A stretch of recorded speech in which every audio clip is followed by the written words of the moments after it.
Hello and welcome to another fun-filled edition of Adam's Music Box, where today we're going to look at Roxy Music.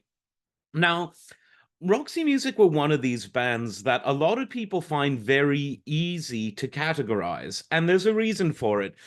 Frank Zappa said that most music becomes popular or trendy if it has an associated costume, if you can dress up to it. And Roxy Music definitely had one of the strongest images of any bands of the time. It was all about this sort of glam, modern glam, but with a kind of 1950s throwback. So, on the one hand, the music was both visually futuristic and sonically futuristic. And this derived from the way the band dressed and from the ambient synthesizer of having a Joe Biden moment here, of Brian Eno, who was on the first two albums and later became, in his solo career, one of the great pioneers of synthesizer music, both in terms of ambient stuff and other more experimental stuff. Of course, he worked with Robert Fripp of King Crimson and did some really interesting stuff as a duo as well. But Eno was always the one in the band, in the early days, certainly, who was looking towards the future, where Brian Ferry, the lead singer, was someone who was kind of looking to a very recent sort of James Bond past. So, in other words, he wasn't necessarily wearing the clothes of the futuristic kids. He was wearing the more sophisticated middle-aged clothes of your, Roger Moore type of actor character.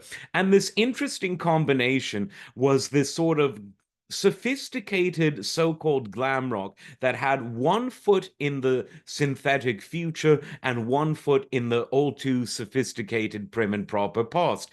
And the reason I think that sometimes people find the music too easy to categorize is people say, oh, they were just an art rock band, they were just artistic kids who like to wear interesting clothes. It was much more than that, because the costumery and the whole visual artistry of the band was a reflection of what the music was doing. It was one part out at the hop and one part outer space. And that's what really made it interesting. Now, Eno left after the first two albums, allegedly because he was getting more women than the more suave Brian Ferry. Who knows if that's true, but it's a funny story.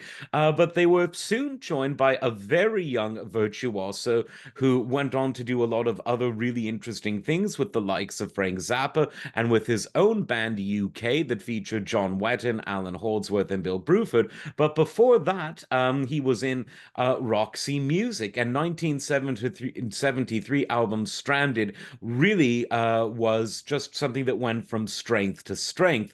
And this was where the most stable lineup of Roxy Music formed, with obviously Brian Ferry on vocals, Andy McKay on saxophone, oboe, and other things that you blow into. Phil Manzanera, the great guitar player, played a bit of synthesizer too. Paul Thompson on the drums, and John Gustafson on the bass being sort of the least stable member of Roxy Music, the equivalent of drummers in Spinal Tap. But this lineup really continued where the first albums went on from, and where Brian Eno was more of a ambient synthesizer player. Eddie Jobson was more of your traditional virtuoso who could play wonderfully fast piano licks, really fast lead synth parts, but still contribute to the overall sort of layers of sound to the music, albeit in a different style than Jobson. Country Life from '74 had that iconic album that everyone remembers, Out of the Blue, wonderful song that really encapsulates that middle period of Roxy music. Then you've got Siren from '75, Both Ends Burning, wonderful, wonderful song. And then the band decided to take a few years off, and the sound kind of changed by the time they got back together in 1978. So if the first two albums was the introduction of the sound, where Brian Eno was heavily influential on the more futuristic elements, and then Eddie Jobson provided stability to a lineup that was generally consistent with the first lineup, albeit a bit less ambient and a bit more traditional, albeit virtuosic at the keyboard department.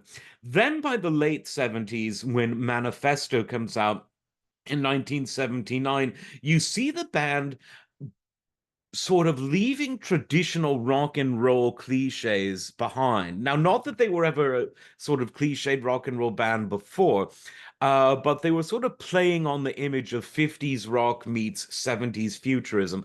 By the late 70s, they were really full on into pioneering a kind of laid back new wave sound that was the kind of thing that you'd want to sort of sit back, put on a white suit, maybe do a bit of something with your nose. YouTube is censorious, so you can use your imagination. And it was very cool. One thing Roxy Music was through all of its lineups was very cool.